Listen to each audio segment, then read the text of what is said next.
Perang yang melibatkan dua negara bertetangga Rusia dan Ukraina memasuki babak baru. Kerugian demi kerugian yang diperoleh pasukan Kiev semakin bertambah setiap harinya. Hal itu imbas dari serangan intens yang diluncurkan militer Rusia. Terbukti dalam sebuah rekaman yang ramai beredar di media sosial Telegram pada Rabu 23 Oktober 2024. Tepat di wilayah Pokrovsky, militer Ukraina kembali kehilangan sejumlah peralatan militer pamungkasnya. Pesawat tempur Rusia berhasil mendemiliterisasi kendaraan tempur infanteri M2A2 ODSSA Bradley, pengangkut personel lapis baja M113, pengangkut personel lapis baja M1117, dan kendaraan lapis baja internasional Max Pro. Hasilnya seperti yang terlihat dalam rekaman.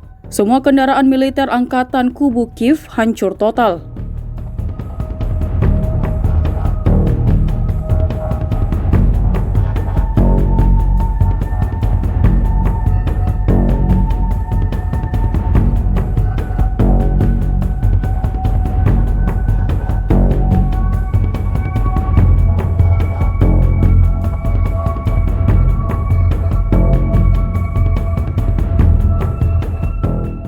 Download Tribun X sekarang, menghadirkan lokal menjadi Indonesia.